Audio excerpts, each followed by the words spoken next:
Hello, everybody. Welcome to yet another Social Blueprint interview.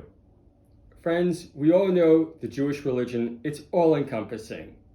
It captures every single part of our lives. And that's why I'm so excited today to be joined by Ellie Smorgon, because Ellie really triangulates the entire lifespan of both the physical, as a physio she'll talk about, a mental therapist, but also giving back to the community, bringing it all together. And that's why I'm so excited to talk to Ellie, but also selfishly, what I really want to find out is how she takes all these pieces, brings them forward, deals with challenges, because I want to deal with my own challenges as well. Ellie, welcome to the Social Blueprint. Thank you for having me, Greg. Hey, Ellie, I don't like starting out with people's backgrounds, but in your case, because you are so diverse, can you just give us a little bit about your professional history? Sure. After school, I went to Melbourne Uni and studied physiotherapy, and I enjoyed a great career in women's health, working with pregnant women and postnatal women, and had 3 children. Took a little break and then actually went back to study at Swinburne University, a postgraduate diploma in counselling. Became a counsellor and then an accredited mental health first aid instructor, which is what I now work as with corporates and workplaces, taking mental health training mainly. Excellent. That's it in a nutshell. Great. You know, in the Jewish religion, we have an expression, we all make plans and then God laughs.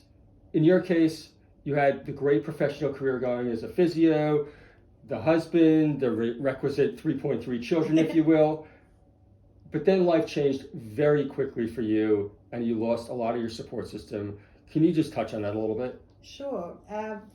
Yes, so I was working and had 3 young children, and then my mother-in-law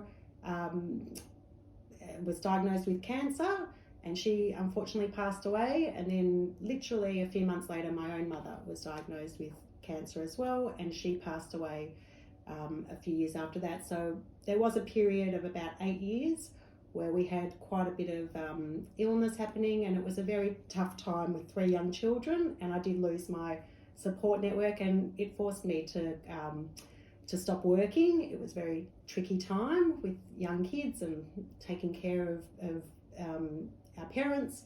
So it was a time of reflection, and that's when the career change happened actually, and I became very interested in volunteering during that time. Right. And Ellie, you know, at the time when you really needed help the most, you actually flipped the script and you decided to say, screw it, I'm going to start volunteering. Can you just tell us a little bit about that mental process? Like, what got you to do that? And also, I'll ask the follow-up as well, and I'll ask it again, is how did you get yourself motivated when there were days when you probably just wanted to be on the couch? Yeah, it was a very tough time. I was grieving heavily, and I was very busy with 3 kids.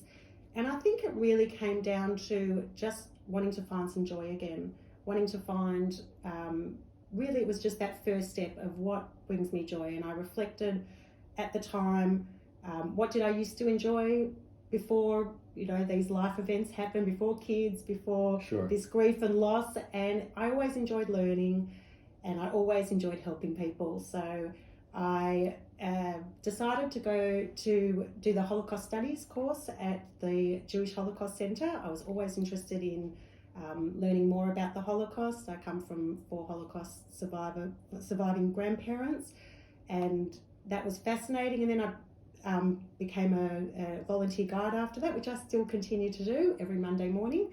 And I also found out about the Caring Mums program, which is run by National Council of Jewish Women Victoria, and that was a very good fit for me because I had felt like I had lost my support network as a mum, and this was a program that was helping new mums who didn't have a support network.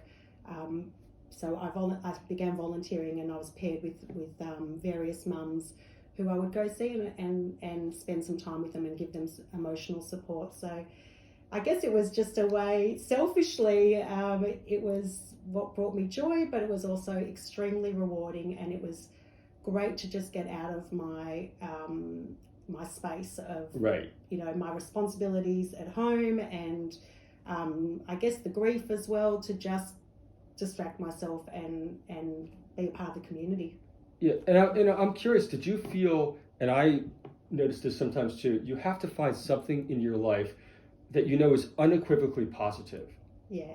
Is that like a thought that went to your mind, say like every day after you left the Holocaust Museum or speaking with a volunteer in a caring mom situation? Did you feel that like, I don't know anything else, but I know that this is good? Yes, I knew it felt good, and even though something like Holocaust studies and being at the Holocaust Museum talking about artifacts and quite, often traumatizing photos and footage, people would say, how do you do that? But it gave me a really good perspective, and I met amazing Holocaust survivors that had been through adversity and had come out the other side and created these incredible lives, across the other side of the world after going through very, horrific events and loss themselves. So it was really inspiring and rewarding to teach people about that as well, young people, to teach tolerance, acceptance. And then through Caring Mums, it was connecting with like-minded people who had shared the same values as me, who were also passionate about the importance of women's health and bonding and supporting mums in this very difficult stage. And it made me feel good. It ticked every box. It was a win-win for everyone. Well, speaking of wins, I guess as a man, caring moms, many women we know, new mothers, they suffer from postpartum depression, whatever those issues may be, from just a general lack of sleep to body image and so forth and so on. Do you have any advice for, and I know your practice now deals a lot with men, I do. But what should men do that is the most helpful way to deal in these situations? And also, especially because there are other children involved a lot of times as well. Yes. Yeah, I think it's important to firstly acknowledge that men can struggle during this time as well. And there's really great resources on the Panda website for dads. And that's, I think, an area that's growing, support for dads. They may not generally speak about it as much, Sure. But it is a big transition for the whole family, and especially with the pressures that we have in today's world as well. So any advice for men? Well, it's really for both mums and dads, is to reach out for help, to support each other, to not give up, hope that this time will pass. It is a difficult time. And to reach out and connect with other people. There's so many great resources out there. And that isolation and withdrawal is a common theme I see across the board with people struggling, and just connecting. With the men and women, or sorry? Yes, yeah, with everyone. With mental health struggles, with mental illness, withdrawal, isolation is a very common theme. So yeah, just reaching out and trying to connect with other people, with the resources, whether it's your own resources, family, friends, community, or professional help. There's amazing websites, callback lines. There's so much out there, and that's really what I'm always encouraging people to do, is you utilise your resources and seek help when you need. Right, try to be part of something. Yeah, be part of something, and whatever that means for that person. It's not a one size fits all. So it's about offering suggestions, not telling someone, this is what I do, so this is great for you. But it might be just utilising their own resources, family and friends, someone to talk to. It might be their rabbi. It can be anyone, but having someone that you can be authentic with, right, and good quality relationships, whether it's through volunteer work, whether it's through community, or with some people it may be professional help as well. So it's offering lots of options, never telling someone what to do. Right. Yeah. And also, I'm just curious, sometimes it's easier to speak with strangers, but then also there is a value to speaking with someone in the community, whether it's a Jewish community or frankly any community, where they can understand context better. Do you have any thoughts about whether it's better or worse, or how to handle those two trade-offs? Yeah, I think both are beneficial.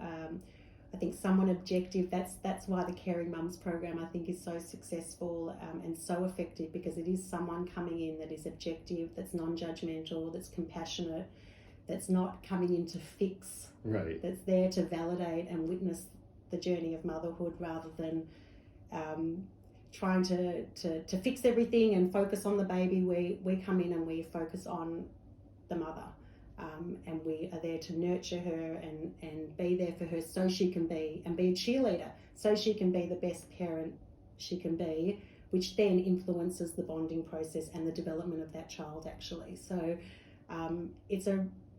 it is important, I think, for people to, I mean, everyone's different once again. Some people prefer someone they know. I know people I speak to and they're like, oh, I'd never, ring Panda and talk to a counsellor that I didn't know. But some people like, that's great. That's someone completely out of my circle, who doesn't know what's going on. So it's just there's no context around it. And it can just be me and my story. And, that's effective as well. And that's what the Caring Mums program does. So they're both good.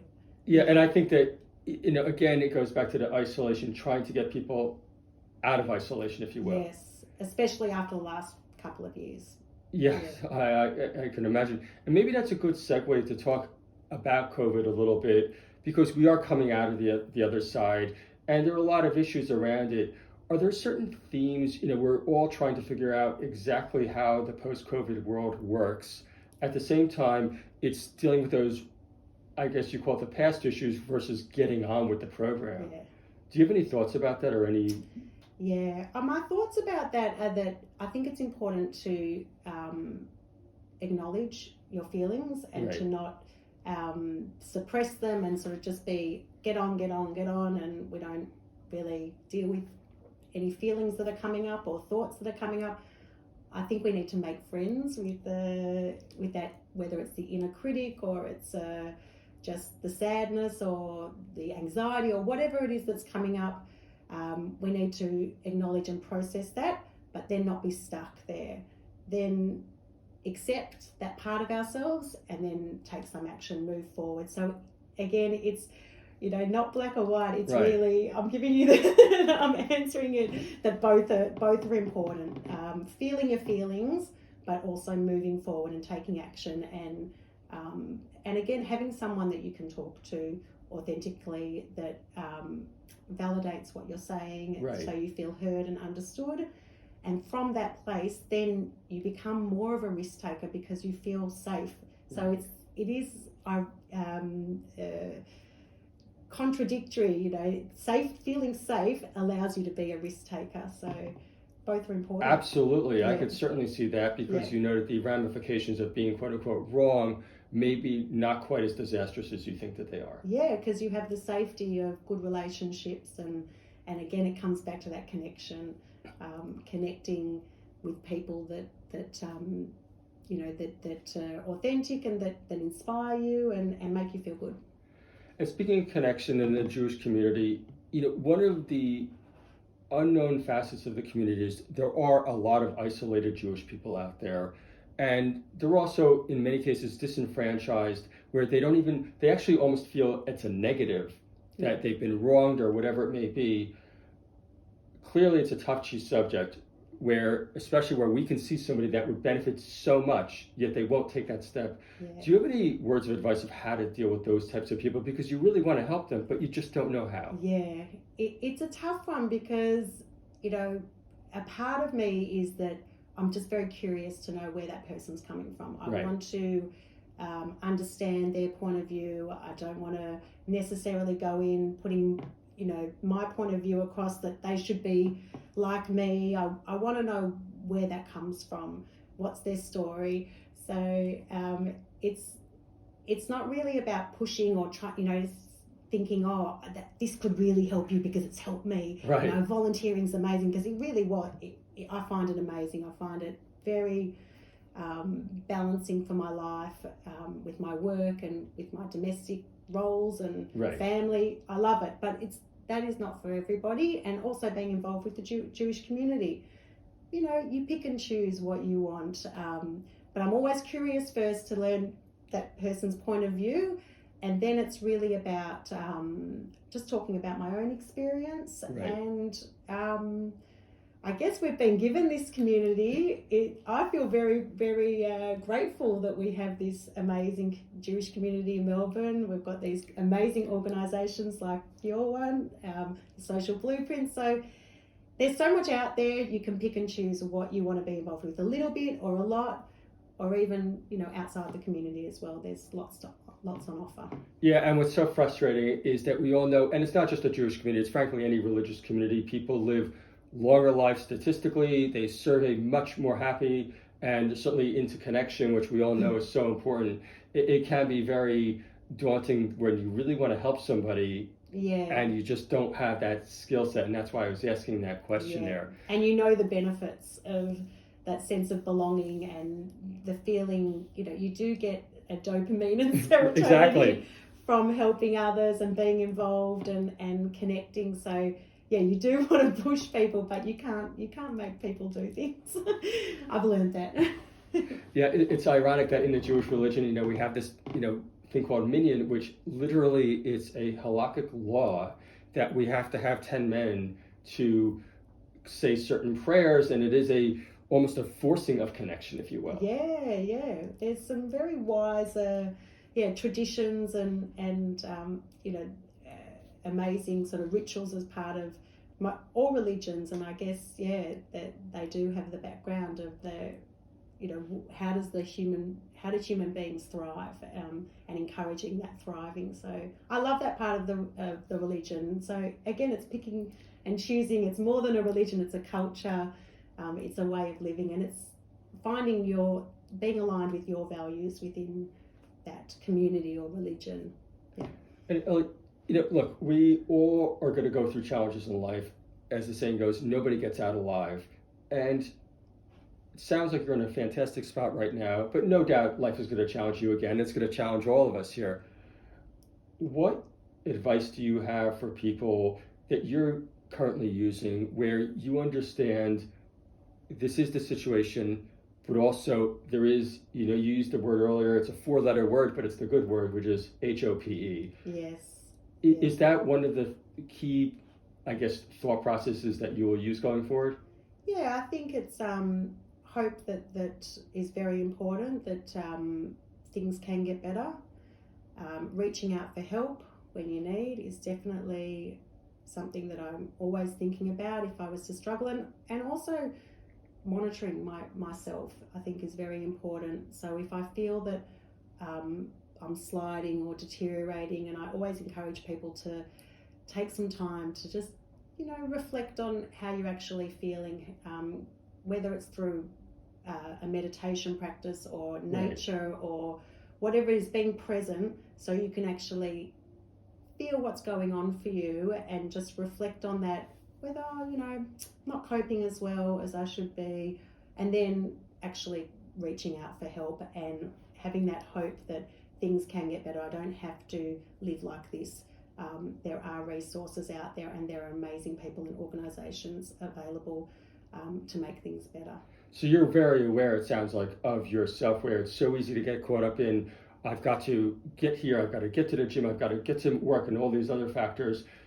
Before 2 weeks has gone by and you don't even realize what's happening sometimes. Yeah. I think we're all in, automatic pilot quite a lot of the time, and I think we've been transitioning, we've gone through so many changes in the last couple of years, transitioning to lockdowns, and now we're transitioning out into the fast-paced world that we live in, and it's very jolting for people. So to take some time to just stop, we need to do that, because the adrenaline and the cortisol is not a healthy place to be all the time. Our bodies are not made to be in this what I call the chronic stress response all the time. We need to learn ways to downregulate. Right. And part of that downregulation, not only on a physiological level, but on a spiritual and mental level, is to gain insight and connect with ourselves first before we connect with others. So, really important to monitor our own physical and mental health.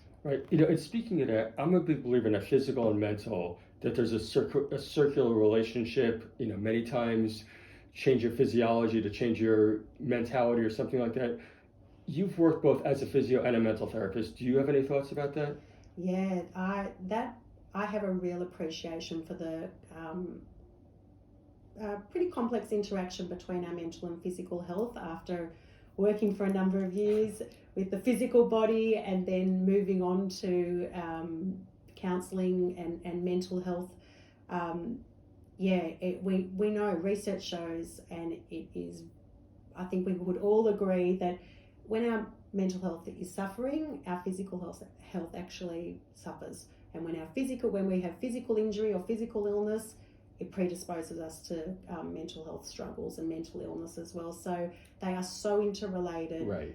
And it's really important to be holistically invested. And I look forward to the day where we don't even talk about physical and mental health, and we just talk about health, and it covers our physical, mental, and spiritual health. Yeah, I've never heard it put like that, but that's actually, that's terrific. Hey, Ellie, I want to move now, and towards the end, towards a lighter note. When I look at so many Jewish people in psychology, as I mentioned earlier, about 25% of Nobel laureates in psychology in the last 100 years are Jewish, which is more than batting our weight. What is it about us as a people that makes us so interested in the mind? I mean, are we just a bunch of nutcases? Yeah, well, that could be a part of it. Yeah, that's definitely a take. That is an interesting question. I think part of the Jewish religion is questioning and being curious. It's something that's been passed on down from generation to generation. It's part of Kabbalah, part of spirituality. We question our existence, that there's something, or everything's questioned, and we, discuss and can workshop it for, days and months and years. And so maybe that's a part of it, that we're just questioning and philosophically want to know what's going on in this amazing machinery that we have, the mind, the body, and something bigger than ourselves as well. And also, I think we've always been learners as well, so interest in learning more and working out what's going on in these brains of ours. I don't know. I couldn't agree with you more, Ellie, and something we're still trying to work on the answer. We'll probably be working on it for the next century. Absolutely. Hey, Ellie, thank you so much for joining us. I think there's some real practical takeaways which we love, but not only that, you're very entertaining as well. Thank you so much for joining us today. Thanks for having me. Thanks, Greg.